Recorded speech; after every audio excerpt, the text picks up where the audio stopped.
আসসালামু আলাইকুম, সবাইকে স্বাগত জানাচ্ছি আমার দেশ মিড ডে নিউজে। সঙ্গে আছি আমি মাহবুবুর রহমান ইমন। শুরুতেই সংবাদ শিরোনাম। সাবেক আইজিপি বেনজির দুবাইয়ে গ্রেপ্তার। বিজিবির গুলিতে ভারতীয় চোরাকারবারি আহত। খুলনায় মসজিদে ঢুকে দুর্বৃত্তের গুলি, 2 মুসল্লি আহত। সংকট মেটাতে ইসলামী ব্যাংকে 2500 কোটি টাকা ধার দিল বাংলাদেশ ব্যাংক। শহীদ আবু সাইদ হত্যা মামলার পূর্ণাঙ্গ রায় প্রকাশ। ওয়াশিংটনে মার্কিন যুদ্ধবিমান বিধ্বস্ত, ধ্বংসাবশেষ থেকে ছড়িয়ে পড়ল দাবানল। যুক্তরাষ্ট্রের সঙ্গে চুক্তি নিয়ে এখনো চূড়ান্ত সিদ্ধান্ত জানায়নি ইরান। শুনছিলেন সংবাদ শিরোনাম, এবার বিস্তারিত। পুলিশের সাবেক মহাপরিদর্শক বেনজির আহমেদকে গ্রেপ্তার করা হয়েছে। দুর্নীতি দমন কমিশনে দুদকের মামলায় ইন্টারপোলের সহযোগিতা তাকে গ্রেপ্তার করেছে দুবাই পুলিশ। রোববার দুপুরে এ তথ্য জানিয়েছে পুলিশ সদর দপ্তর। 2025 সালের 10 ফেব্রুয়ারি দুদকের আবেদনের পরিপ্রেক্ষিতে বেনজির আহমেদকে গ্রেপ্তারের জন্য ইন্টারপোলের মাধ্যমে রেড নোটিশ জারির আদেশ দেয় আদালত। ঢাকা মেট্রোপলিটন সিনিয়র স্পেশাল জজ আদালতের বিচারক মোহাম্মদ জাকির হোসেন এই আদেশ দেন। এর আগে বছরের 8 মার্চ জ্ঞাত আয় বহির্ভূত সম্পদ অর্জনের অভিযোগে করা মামলায় বেনজির আহমেদের বিরুদ্ধে গ্রেপ্তারি পরোয়ানা জারি করেছে আদালত। ঢাকার মহানগর সিনিয়র স্পেশাল জজ আদালতের বিচারক সাব্বির ফয়েজ দুর্নীতি দমন কমিশন দুদকের দেওয়া অভিযোগপত্র আমলে নিয়ে তার বিরুদ্ধে এই পরোয়ানা জারি করেন। মামলার নথি অনুযায়ী 2024 সালের 15 ডিসেম্বর দুদকের উপপরিচালক হাফিজুল ইসলাম বাদী হয়ে বেনজির আহমেদের বিরুদ্ধে মামলাটি করেন। পরে তদন্ত শেষে 2025 সালের 30 নভেম্বর তার বিরুদ্ধে জ্ঞাত আয় বহির্ভূত সম্পদ অর্জন, সম্পদের তথ্য গোপন এবং মানি লন্ডারিং এর অভিযোগে অভিযোগপত্র জমা দেয় দুদক। ওই অভিযোগপত্রে বলা হয়েছে বেনজির আহমেদ তার দাখিল করা সম্পদ বিবরণীতে 6,45,37,365 টাকার স্থাবর সম্পদ এবং 5,74,89,966 টাকার অস্থাবর সম্পদের ঘোষণা দেন। তবে তদন্তে তার নামে 7,52,68,987 টাকার স্থাবর এবং 8,15,31,264 টাকার অস্থাবর সম্পদের তথ্য পাওয়া যায়। মৌলভীবাজারের বড়লেখা সীমান্ত এলাকায় টহলরত বিজিবির সদস্যদের ওপর হামলার চেষ্টাকালে বিজিবির ছোড়া গুলিতে ভারতীয় এক চোরাকারবারি আহত হয়েছে। শনিবার 10টার দিকে বড়লেখা সীমান্ত এলাকায় এই ঘটনা ঘটে। তবে আহত ব্যক্তির নাম পরিচয় জানা যায়নি। বিয়ানীবাজার ব্যাটালিয়নের অধিনায়ক লেফটেন্যান্ট কর্নেল মোহাম্মদ আতাউর রহমান সুজন এই তথ্য নিশ্চিত করেছেন। বিজিবি জানায় শনিবার রাতে বিয়ানীবাজার 52 বিজিবি ব্যাটালিয়নের একটি টহল দল বড়লেখা সীমান্ত এলাকায় টহল দিচ্ছে। এ সময় বিজিবির টহল দল 2 জন সন্দেহভাজন ভারতীয় চোরাকারবারিকে চ্যালেঞ্জ করলে তারা বিজিবির সদস্যদের ওপর ধারালো অস্ত্র নিয়ে আক্রমণের চেষ্টা চালায়। আত্মরক্ষার্থে ও পরিস্থিতি নিয়ন্ত্রণে বিজিবির সদস্যরা গুলি ছুড়লে একজন চোরাকারবারি আহত হয়। পরে আহত ব্যক্তি সহ অন্য চোরাকারবারিরা দ্রুত ভারতের অভ্যন্তরে পালিয়ে যায়। খুলনা নগরীর দৌলতপুর থানার বিএল কলেজ রোডে ফজরের নামাজের সময় দুর্বৃত্তের গুলিতে আহত হয়েছেন 2 মুসল্লি। রোববার ভোরে West zone power distribution company কেন্দ্রের জামে মসজিদে এ ঘটনা ঘটে। গুলিবিদ্ধরা হলেন মসজিদ কমিটির সেক্রেটারি লোকমান হাকিম এবং আলম মণ্ডল। লোকমান হাকিম উত্তর কাশিমপুর এলাকার মৃত জব্বার শেখের ছেলে, অন্যদিকে আলম মণ্ডল একই এলাকার মৃত আব্দুল খালেকের ছেলে। পুলিশ ও স্থানীয়দের বরাতে জানা গেছে, West zone power distribution company কেন্দ্রের জামে মসজিদে ফজরের নামাজ চলছিল। 5:30টার দিকে কয়েকজন সশস্ত্র ব্যক্তি মসজিদে প্রবেশ করেন। তারা লোকমান হাকিমকে লক্ষ্য করে গুলি ছোড়ে। গুলি মাথায় বিদ্ধ হলে তিনি মাটিতে লুটিয়ে পড়েন। এ সময় লোকমানের পাশে দাঁড়িয়ে নামাজরত আলম মণ্ডলও গুলিবিদ্ধ হন। গুলি চালিয়ে সন্ত্রাসীরা পালিয়ে যায়। গুলির শব্দ ও মুসল্লিদের চিৎকার শুনে স্থানীয়রা ঘটনাস্থলে ছুটে আসেন। তারা গুলিবিদ্ধ 2 জনকে খুলনা মেডিকেল কলেজ হাসপাতালে নিয়ে যান। অবস্থা আশঙ্কাজনক হওয়ায় লোকমান হাকিমকে চিকিৎসকদের পরামর্শে ঢাকা নেওয়া হয়। আলম মণ্ডল খুলনা মেডিকেলে চিকিৎসাধীন রয়েছেন।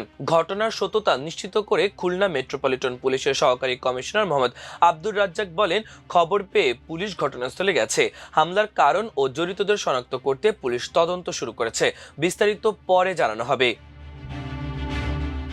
তারল্য সংকট মোকাবেলায় ইসলামী ব্যাংককে 2,500 কোটি টাকা বিশেষ সহায়তা দিয়েছে বাংলাদেশ ব্যাংক। রোববার কেন্দ্রীয় ব্যাংক থেকে এই সহায়তা দেওয়া হয়। ইসলামী ব্যাংকের সূত্রে এই তথ্য জানা গেছে ঈদের পর থেকে ইসলামী ব্যাংকের নতুন চেয়ারম্যান নিয়োগকে কেন্দ্র করে অস্থিরতা শুরু হয়েছে।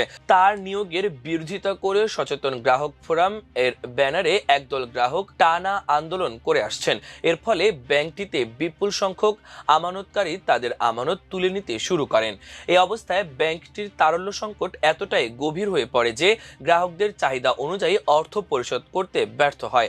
পাশাপাশি কেন্দ্রীয় ব্যাংকের কাছে সংরক্ষিত নগদ জমার বাধ্যতামূলক হার GRR বজায় রাখতেই ব্যর্থ হয় ব্যাংকটি। এই পরিস্থিতিতে গত সপ্তাহে ব্যাংকটি বাংলাদেশ ব্যাংকের কাছে 10,000 কোটি টাকার তারল্য সহায়তা চায়।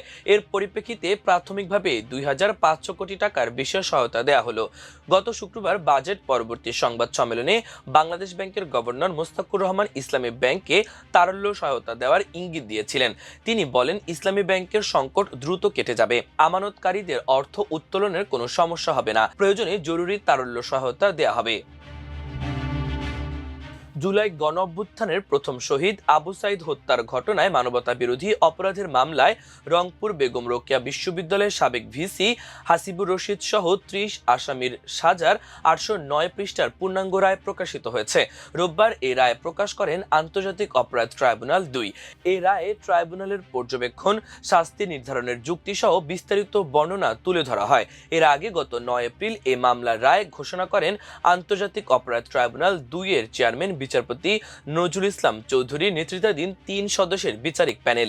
রায়ে 2 জনকে মৃত্যুদণ্ড, 3 জনকে যাবজ্জীবন, 5 জনকে 10 বছর, 8 জনকে 5 বছর ও 11 জনকে 3 বছরের কারাদণ্ড দেওয়া হয়।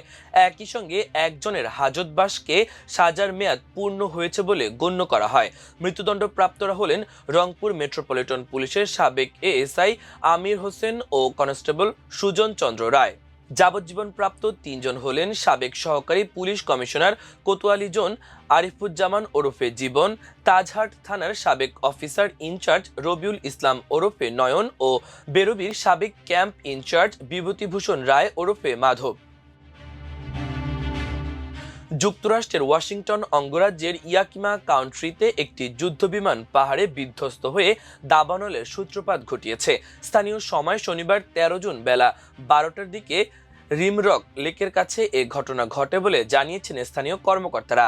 ইয়াকিমা কাউন্ট্রি শেরিফের কার্যালয়ে জানায়, পাইলট বিমান থেকে নিরাপদে বের হতে সক্ষম হন। সামান্য আহত অবস্থায় তাকে হাসপাতালে নেওয়া হয়। বিমানটি বিধ্বস্ত হওয়ার পর আশপাশের এলাকায় আগুন ছড়িয়ে পড়ে জানান কর্মকর্তারা। মার্কিন মেরিন কোরের এক বিবৃতির বরাতে কিরো টিভি জানায়, বিধ্বস্ত বিমানটি ছিল FA-18 হর্নেট মডেলের। এটি মেরিন এয়ারক্রাফটার গ্রুপ 11 তৃতীয় মেরিন এয়ারক্রাফটার উইং এর অধীনে নিয়োজিত ছিল। বিবৃতিতে বলা হয়, বিমানটি ওয়াশিংটনের সিয়াটল শহরের প্রায় 55 মাইল দক্ষিণ পূর্বে নিয়মিত প্রশিক্ষণ কার্যক্রম পরিচালনার সময় বিমান দুর্ঘটনার শিকার হয়। তৃতীয় মেরিন এয়ারক্রাফটার উইং এর ঘাঁটি ক্যালিফোর্নিয়ার সান ডিয়াগোতে মেরিন কোর এয়ার স্টেশন মিরামারে অবস্থিত। নাচেস ফায়ার ডিপার্টমেন্ট জানিয়েছে, আগুন নিয়ন্ত্রণে হেলিকপ্টার এবং ওকানোগান ওয়েনাচি ন্যাশনাল ফরেস্ট ফায়ার সার্ভিসের অন্তত একটি ফায়ার ইঞ্জিন মোতায়েন করা হয়েছে। তবে আগুনে ঠিক কতটুকু এলাকা ক্ষতিগ্রস্ত হয়েছে সে ব্যাপারে এখনো নিশ্চিত হওয়া যায়নি। মার্কিন প্রেসিডেন্ট ডোনাল্ড ট্রাম্প জানিয়েছেন, আজ রোববার ইরানের সঙ্গে সমঝোতা চুক্তি স্বাক্ষরিত হবে। ইরানের পক্ষ থেকে বলা হচ্ছে, চুক্তির সম্ভাবনা আগের যে কোনো সময়ের চেয়ে অনেক বেশি, কিন্তু চূড়ান্ত সিদ্ধান্ত এখনও জানায়নি ইরানি কর্মকর্তারা। আল জাজিরার প্রতিবেদনে বলা হয়, ইরানি সমঝোতা স্মারকের খসড়া পর্যালোচনা করছে বলে জানিয়েছেন ইরানের পররাষ্ট্রমন্ত্রী আব্বাস আরাকচি। তিনি এ কথা জানানোর পর এখন 24 ঘন্টা পেরিয়ে গেছে, কিন্তু চূড়ান্ত ঘোষণা এখনও আসেনি। চুক্তির বিষয়বস্তু সম্পর্কেও একটি ধারণা দিয়েছেন। তিনি বলেন, এর 2টি ধাপ রয়েছে। প্রথম ধাপে যুদ্ধ শেষ করার উপর মনোযোগ দেওয়া হয়েছে। সবচেয়ে গুরুত্বপূর্ণ বিষয়গুলো যেমন পারমাণবিক ইস্যু এবং নিষেধাজ্ঞার বিবরণ 60 দিন মেয়াদী দ্বিতীয় ধাপের জন্য রাখা হয়েছে। তিনি বলেন, সর্বোচ্চ জাতীয় নিরাপত্তা পরিষদে চুক্তি সমর্থক ও বিরোধী উভয় রয়েছে। সবশেষ একটি সম্মিলিত সিদ্ধান্ত নেওয়া হবে বলে জানিয়েছেন তিনি বলেন, চুক্তি থেকে লেবাননকে বাদ দেওয়া হবে না। হরমুজ প্রণালী, নৌ অবরোধ প্রত্যাহার এবং হরমুজের নতুন ব্যবস্থাপনা নিয়েও কথা বলেছেন তিনি। তেহরান থেকে আল জাজিরার প্রতিনিধি আল মিগদা আল রুহাইদ বলেন, এই চুক্তিটি আজ রোববার বা আগামী কয়েকদিনের মধ্যে সম্পূর্ণ হবে বলে আশা করা হচ্ছে।